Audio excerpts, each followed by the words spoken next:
welcome to another podcast, another discussion. And Mara's with me. And it doesn't look like Josh over there. That looks like Pastor David Smith. And David's one of our unpaid staff members that contributes as he can. He works at Nationwide as well and does some different things, Nationwide Children's Hospital.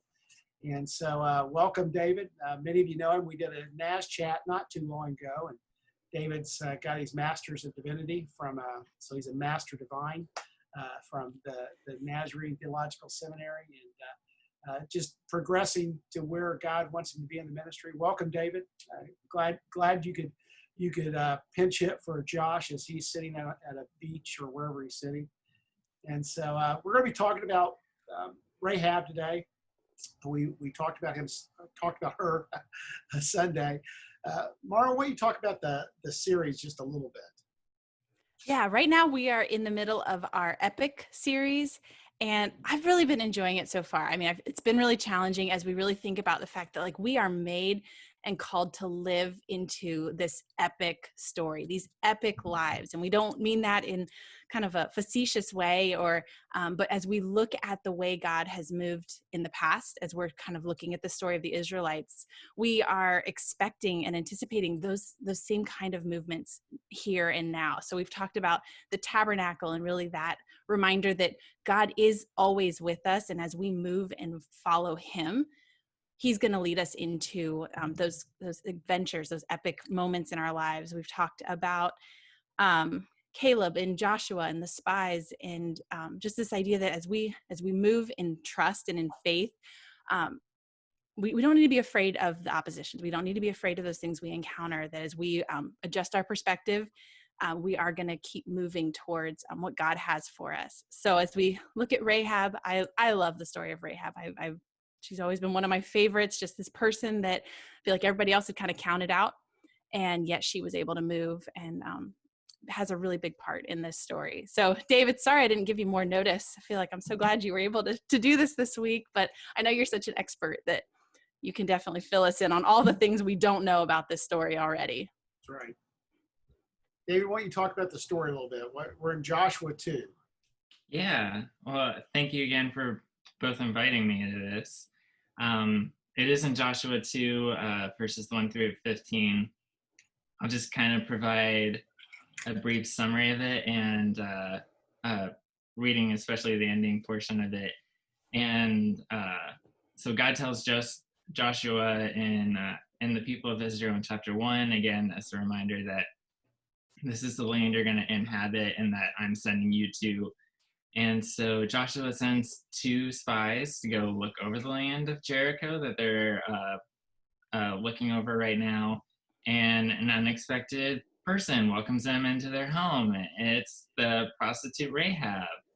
And so they're looking over, they find that there's enormous amounts of fear from the people living in the place of Jericho, of the Israelites, just looking on overhead over the land that is now theirs. So the king finds that they have been coming to somebody's house, and so they go to Rahab and they're like, hey, where are these spies at? We know they've been around here. And Rahab goes, well, they were here, but they left. You just missed them. Sorry about that. And so she's like, but if you go that way, you can catch them. Just go that way. And so they go, but we find out that she's hid them in her house on the roof. And it goes from there that she sends them down on a rope. And I think it's in verse 8. I'll read from there to verse 15. Before the spies lay down for the night, she went up to the roof and said to them, I know that the Lord has given you this land, and that a great fear of you has fallen on us, so that all who live in this country are melting in fear because of you. We have heard how the Lord dried up the water of the Red Sea for when you came out of Egypt, and what you did to Sihon and Og, the 2 kings of the Amorites east of the Jordan, whom you completely destroyed. When we heard of it, our hearts melted in fear, and everyone's courage failed because of you. For the Lord your God is God in heaven above and on earth below. Now then, please swear to me by the Lord that you will show kindness to my family because I have shown kindness to you. Give me a sure sign that you will spare the lives of my father and mother, my brothers and sisters, and all who belong to them, and that you will save us from death. Our lives for your lives, the men assured her. If you don't tell what we are doing, we will treat you kindly and faithfully when the Lord gives us the land. So she let them down by rope through the window, for the house she was lived in was part of the city wall. Maura, All right. why don't you kind of lead our discussion here? Sure. I feel like as I'm hearing you read that back through there, I was thinking back to Sunday, Paul, and you talked about all of the reasons why Rahab could have trusted in what seemed like a sure thing to her. Like Jericho was a fortified city. She had no reason really to help these spies. It would have been more likely that she would have been successful had she turned them in. And I just find it so interesting that kind of that declaration of faith that she makes about a God that she doesn't know. I mean, she's only heard of him through other stories, and that I don't know, that in that moment that the spies got to hear that basically this whole city looked so strong and fortified, but that they were living in fear of a group of people wandering in the desert. Right. And I don't know, I think it's just amazing to me that out of all of that, she was just willing to take that risk, take a chance on a God that she really didn't know, but when she knew what he could do, knew that was the sure thing. It wasn't the fortified city, it wasn't the walls. So I just was thinking this week, and we as a culture are pretty risk averse. I mean, we talk about risk management. We talk about all of these things that we can do, and we talk about it being in our power, and we're supposed to prepare for every possible scenario. We talk about insurance, savings, retirement, and all of those things that if you're not doing it, like we almost look at you like you're a fool. Like, how could you not be planning for your future? How could you not be hedging your bets against these unknown things that would come up? And that's not bad. My husband he's a financial planner. Like that's his wheelhouse. But I'm starting to feel like that really is shaping the culture, even in the church, where we kind of have bought into this idea that we need to do everything we can to stay safe, to prepare for things to go wrong. And I don't know, I'm just kind of open this up. What are you thinking about that, or how does that sit with you? I know the younger generation will not do things for fear of failure, that unless they know they will succeed. Or I'm not going to generalize, but I know that is something Josh and I have talked about, that unless they know they'll be successful, they won't even try. And I think that, the fact of it is, and I'm the oldest one in this group, there'll be a lot of things that you fail at in your life. Never be afraid of failure. As a matter of fact, I think a healthy Christian understanding of failure would be a good sermon subject, because all these characters in the Bible have failures mixed in with their successes. And oftentimes in the church, we'll use failure as a reason to say, well, that wasn't from God. Well, I'm here to tell you, sometimes God will let you fail because God has something he wants to do in the midst of that failure. Yeah. What do you think, David? I think it's too about like, where do we put our optimism then in? And in this case, you even see it within the kind of what the two spies say to Rahab and what Rahab says. It seems like Rahab has the more, healthy version of optimism of, is the Lord your God who has done these things. And they're at the end okay, but if you don't do what you're supposed to do, then we're coming back after you, even in the following verses after that, if you break this oath that you are making with us, that all that we have sworn to you is done. But it is about where we put our optimism then and who we put our optimism then in. Yeah, I think that's great. Verse 11 says, for the Lord your God is God in heaven. So she is declaring their faith that they should be having. They should be saying, hey, the Lord our God is the God in heaven. You need to help us. But she's saying, I'm going to help you. So she's declaring the faith they should be declaring. Mm-hmm. Yeah, and I think it's interesting. I mean, at least the way the story is told, it's almost like she hid them before she even explained why she was hiding them. I mean, like she just straight up was just took that risk right away. And I mean, I'm just trying to imagine them laying on her roof as like soldiers are coming and searching the house, just like trying to figure out like, what are we doing here? How did this happen? Why did she do this? Is this going to end up being some bigger trick?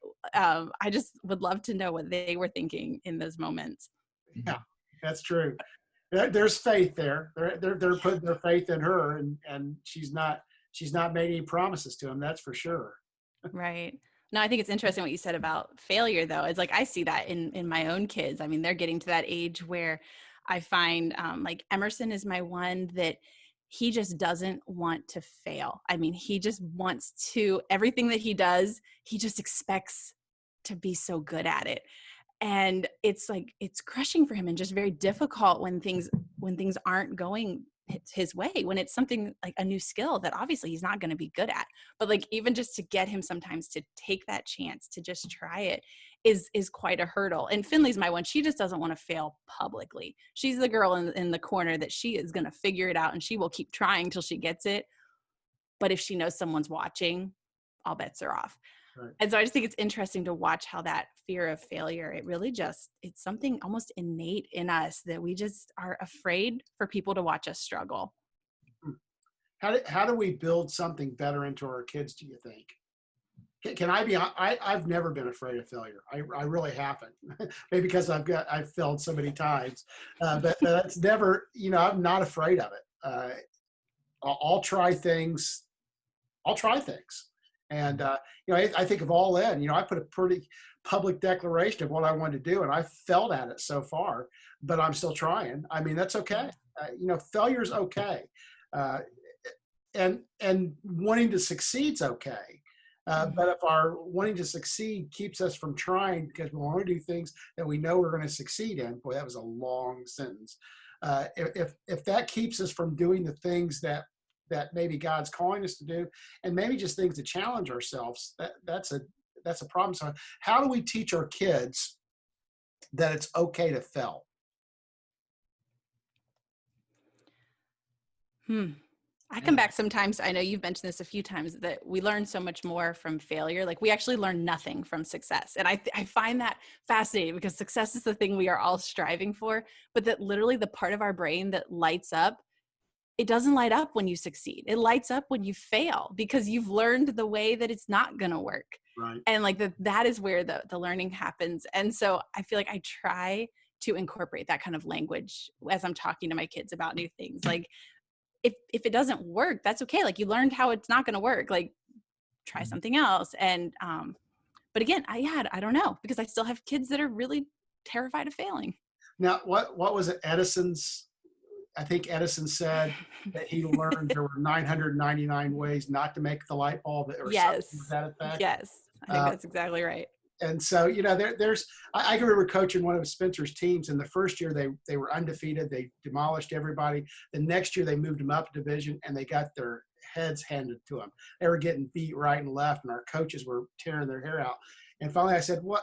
Don't they learn more from losing than winning? Why don't we let them lose, and that'll make them better ball players? But the fathers, coaches on the team didn't buy that because they didn't want to lose either.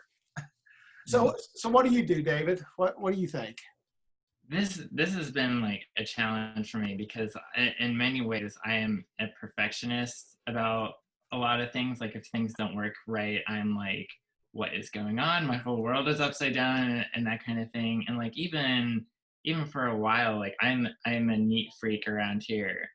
And whenever Nora makes like a little bit of a spill, like there's red lights everywhere going on in my head. And like, it took me a while to just like, not come at her and scold her for a failure or anything like that, or like a mistake. It's simple. It's easy to pick up. And like, I think the thing that has been challenging for me is like, when we make a mistake, we learn how to kind of pick it back up ourselves, and we learn to have help in the midst of it too. Like, so whenever she makes a spill anymore, it's okay. Can you go grab it? can you go grab a towel or something like that, and let's clean this up together, not you clean it up because you have made a mistake. It's like, let's do this together kind of thing. And that has been the most challenging part for me too. And the second part I've been thinking a lot more about is I picked up this book because the title was really interesting, and as Defending Cultures of Shame. And I thought that was just a really neat idea, because there's so much shame language and weakness in Paul's letters and in the Gospels and stuff.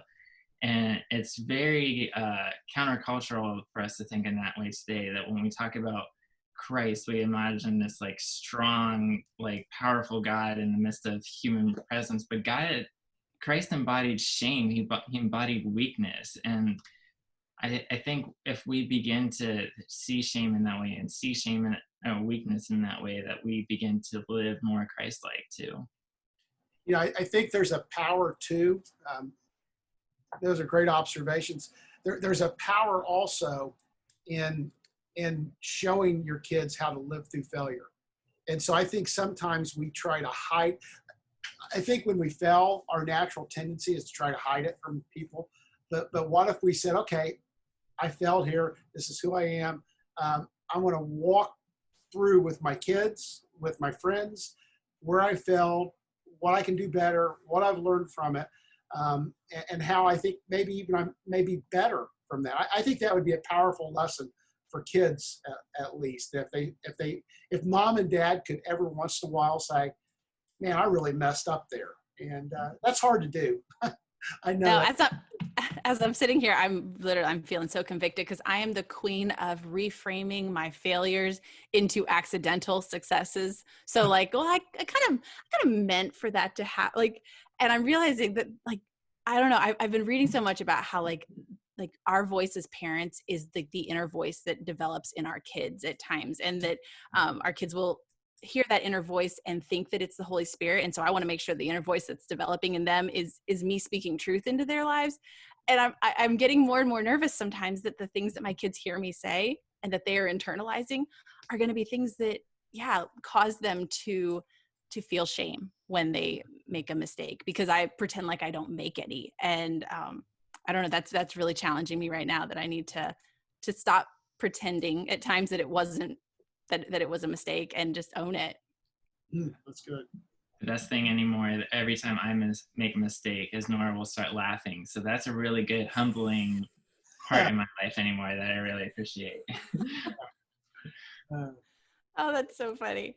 But the other thing I kind of was thinking about this is, I don't know, we've had some really great moments in our church, I feel like, where we have rallied around someone who is facing a trial, facing a challenge, facing something in their life unexpected. And the way that, we know that our faith grows through those, and we know that there's sometimes so much beauty that comes even from the ashes, from those periods. But I think that we maybe are missing some opportunities where we can kind of go looking for the fight. I feel like we face it when it comes, but we aren't necessarily living boldly in like pursuing those things that might make us uncomfortable, or almost like, I guess I'm thinking of the way that we kind of play things safe. And as I was thinking back to last month, and I just feel like that idea of playing it safe, kind of like you were saying, David, it runs counter to who Jesus is and what he came to do. Playing it safe would have been Jesus staying in heaven. Mm-hmm. And yet he took this huge risk. And I don't know. I think it's the opposite of even what we see in the early church, what we are told to do in the Great Commission. And so I guess my question is just, where's our boldness? What do we do with this dichotomy here between what's comfortable and what we're called to? Well, that's hard. That's a hard question to answer, because, we're trained to play it safe. We are. And playing it safe isn't always the wrong decision. So you've got to, like we're not telling our people, hey, go pick up hitchhikers. There's my junior teacher, my elementary junior teacher in church, Henry Ott would pick up any hitchhiker he saw. He saw, and he'd share the gospel with them. That was his captive evangelistic audience, and he was never hurt in doing that. but I think most of us would say, well, that's probably not the greatest thing to do. So where is that balance? Where's that balance of being willing to take risk? To be honest, when you tithe, that's a risk. When you give of your resources, that's a risk. When you serve, that is some level of risk. But let's face it, it's not like we're risking everything in some of these things that we call our risk. So I don't know. It's hard to determine. How do we have holy boldness? Yeah. Yeah. One of the kind of imagery is, I'm going to throw out another book because I like reading a lot, if you can't tell. But one of my favorite books is titled Exclusion and Embrace. And that in some ways we often exclude others because we're afraid of also being excluded ourselves. Where if we embrace others, we're more likely going to get the embrace back. And sometimes it just starts with open arms first. And I connect that too with like open arms, but also looking at our hands and seeing the marks of Christ in our hands too, that Christ is with us. It's not me, myself embracing others. It's Christ in me embracing others. Right. And that's just an imagery. It's really, really hard to always think of that whenever you're in difficult situations. Like another story that has kind of really challenged me is a pastor that went to this like kind of low down broken community. The church was pretty well off, but he was in the midst of a very homeless community, and he started a Sunday school or a small group program there. And he had his favorite guy chair, like all of us guys do, where it's like the love seat and everything like that, the recliner and everything. And there was this elderly woman who didn't wear you could tell didn't wash her clothes and all those things. And she picked that chair all the time. And for him, it had to be, in order to keep serving that woman and keep doing those things, he had to be comfortable and opened up to that. And I think that's just like the image of what opening your arms and embracing other people is. It's living in the midst of uncomfortable, but also, trying to also do what God wants you to do and those kinds of things too. Like living in uncomfortable. Yeah. Being willing to be uncomfortable is the beginning of it. Mm-hmm. And that's good. What do you think? Yeah. No, I think that's really good. When I think about, Jesus, the people he spent time with were the people on the margins, the people who had illnesses. I mean, at a time when everyone was so worried about this idea, this differentiation between clean and unclean. I mean, Jesus was more than willing to go and be around people who were contagious. I mean, people who could pass along. And I mean, those are the people that he was touching. Those are the people that he was letting just envelop him. And so, when I think about myself, it's like, where am I putting myself in places where I'm uncomfortable? I was actually just talking to Paul today, and he's like, well, God sometimes calls us to uncomfortable things. And I realized that, I needed to hear that, because when things start to feel comfortable, that's usually when we're less likely to take risks, because we don't want to upset the status quo. We don't want to, rock the boat, I guess. So I thought it was interesting, Paul, you mentioned something like playing it safe isn't always a bad thing. So how do you kind of identify maybe the right risks? Do you have a strategy? Is there a way that we can? I think when you're playing it safe to protect yourself, that's the wrong reason to play it safe. And so, it can be a selfish, hey, I'm just protecting myself. I'm protecting my own reputation. As you talked about the Jesus interacting with people, he risked his reputation interacting with, they called him a drunkard and a glutton. He was a friend of sinners. And when they said that, we think, oh yeah, friend of sinners, that's a great thing. No, that's a slam. So he was willing to let go of his reputation to pursue the mission of God. And so if our playing it safe is purely for reputation, if it's purely for, hey, I'm going to be safe to be safe, then I think we need to question our motives. Now, I think there's we have families, we have jobs, we have things that we have to do. God doesn't typically, although sometimes he does, God doesn't typically call us to give just everything away and just walk away from it willy-nilly. That's a Latin term for free for all. And but he does, sometimes he does. I was telling David, and I wrote it in the notes. I can't remember where I heard it about a kid. His parents told him if he's going to get saved, don't come home. And he got saved, went home, didn't tell him. And finally they found out, and dad kicks him out. When he's in college, without any missionary support, without any organizational support, without any jobs or prospects, he went to South America. And I can't remember where I heard this story. I think I heard it at the Global Leadership Conference. He went to South America just because he felt God was calling him to go there. And they asked him, I know where I heard it. I heard it at District Assembly. And it was, the speaker was talking about it. And when he asked him, why did you do that? He said, I felt like if I didn't do it, I was walking away from faith. And it ended up working out that he had ended up getting some support in South America and being able to serve in that way. I was thinking about that story. If Wyatt or Dylan or Spencer would come up to me and say, Dad, I don't know why, but I think God's calling me to go to South America. I don't have any missionary support. I don't have any prospects. You know what? This dad would try to talk him out of it. And so that, that's kind of a convicting thing. That's a failure from my perspective. But, we need to think about that. Why would we talk them out of that? Their safety, our reputation. We don't want our kids to go and where's Wyatt? Well, he's living on the street in South America. I don't know if that was helpful or not, but I think that's part of it. Yeah. Well, I think it's amazing. We have these great stories to share and to encourage us because of people taking risks. Mm-hmm. I mean, I feel like how boring would the world be if nobody ever took a risk? There's I don't know. I'm just trying we live for these kinds of stories. And, but it's always we kind of want it to be somebody else taking the risk though. We really enjoy the story, but somebody else can take on the.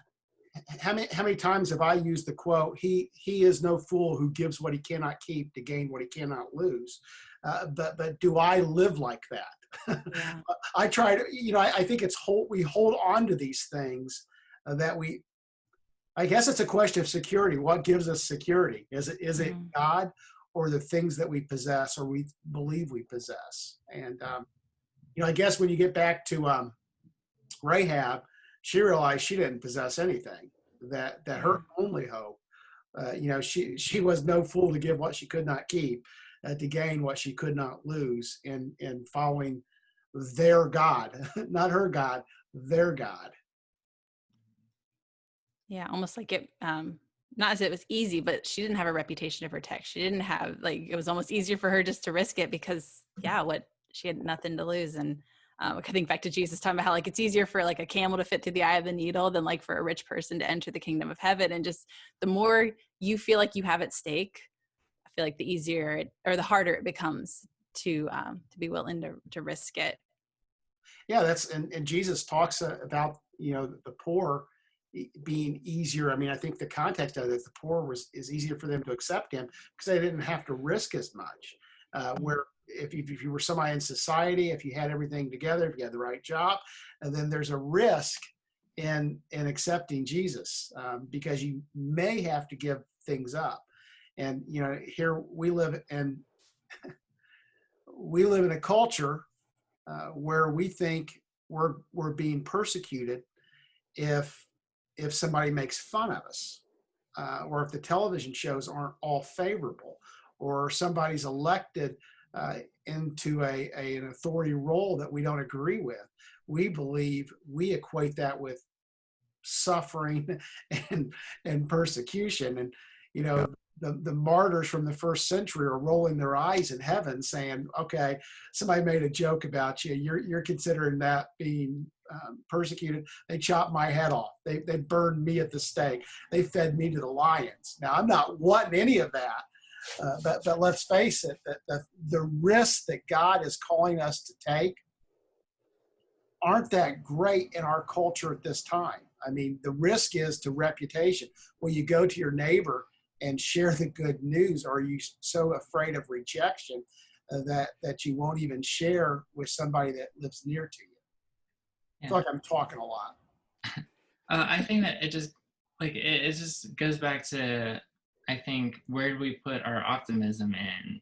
And if we continue to put our optimism in ourselves and like the high place in society that we have, the high status and friendships that we have and so on, then we're going to continuously fail all the time, because we're never going to meet our own standards, and we're obviously not going to reach God's standards that God has, desired for us. And I think the most important factor that is then surrounding us then with a community of believers that can uplift us into correct mindsets that challenge us, not our own will, but it's always God's will. Well, maybe God's not leading you in that direction, which is why you constantly fail all the time.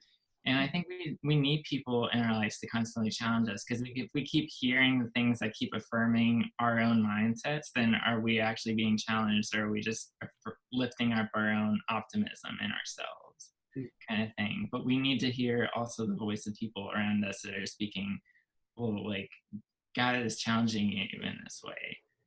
It's good. Yeah, that is good.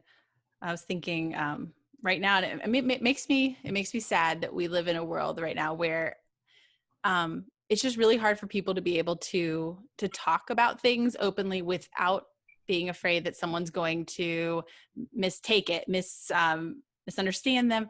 Like for me, it would feel risky for some of my people that I'm friends on Facebook if I put anything out there supporting the friends and people that I know that are police officers right now, and how much I dearly love them and appreciate the work they do. Like that would be a risk. It would be a risk for me to talk about racial reconciliation and the need for that, because there's a group of people that I know. And so it's just really hard, I feel like, to know how to lead in love when it seems like no matter what you say or do, someone is gonna seek to take offense to it. And so for me, I'm like, I want to make sure I'm taking the risks for the right reasons and the right ways, because I don't want to add to the confusion. I don't want to add to the noise. But I think that there is a need for voices that are speaking in grace and in truth right now, in a lot of situations. But it's just hard. Wish we had Amy in this conversation, because she'd talk about what that Enneagram. Yeah. Enneagram, yeah. I have a feeling that probably your personality and mine are on different spectrums on that I would say I typically just say what I think's right. And I'm not saying that you're not saying that, but I usually don't worry a whole lot. Now, I don't do any of that stuff on Facebook because I think Facebook's stupid. Sorry, because those conversations it's a never ending, never winning. You never can win that battle.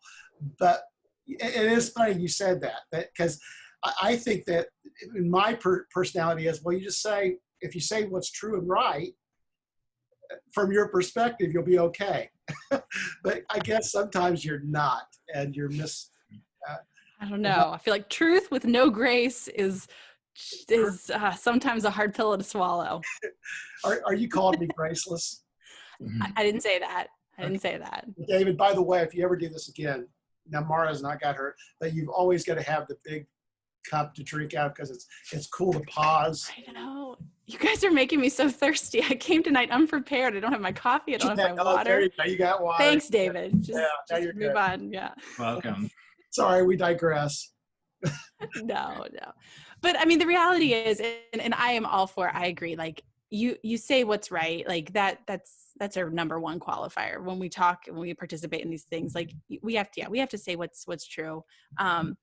But like we don't live and exist in a vacuum or in isolation. So for me to just keep saying things that I believe to be true, again, I'm limited in some ways by my perspective. So something that I could be sure that I think is true, I need to be willing to listen, I guess, if someone would come back and have a different perspective. Mm-hmm. But I was just been thinking about how like our actions and our non-actions, our words and the times we've stayed silent, those do have an impact on people around us. Mm-hmm.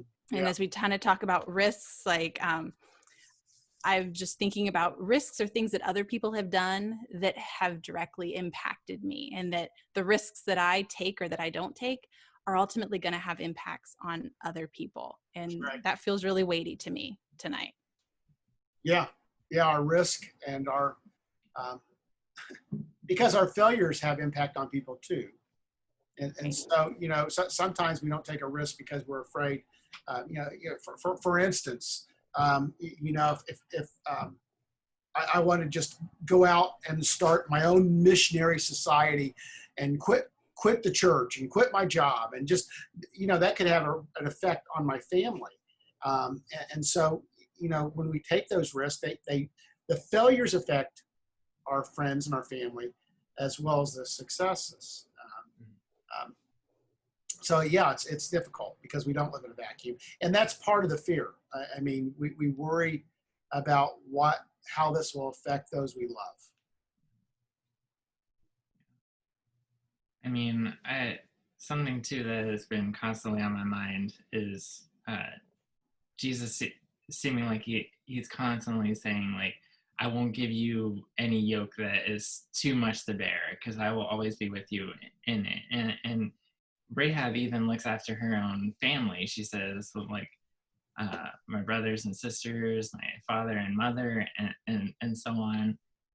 And I think there is the element of, constantly needing to take care of the things around us in the midst of it too.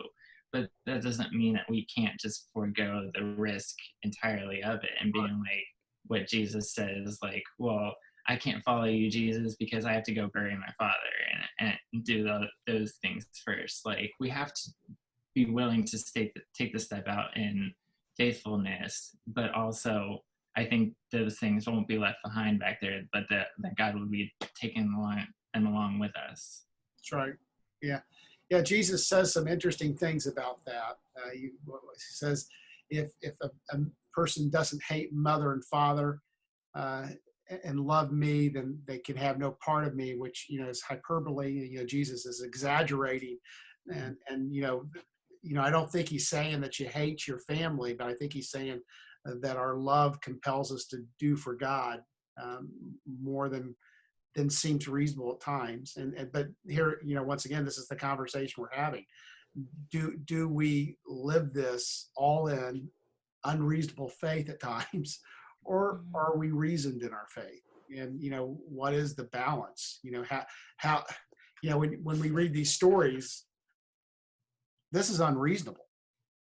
If you were to look at a fortified city against a bunch of wanderers, it would make more sense to turn them in and get the reward money from the king of Jericho than to help them. But she helps them. It's but you see this throughout the stories, even as you go further down this storyline to her daughter-in-law, Ruth. It made more sense for Ruth to go back home than follow her mother-in-law to Israel, because her mother-in-law wasn't going to have any more children.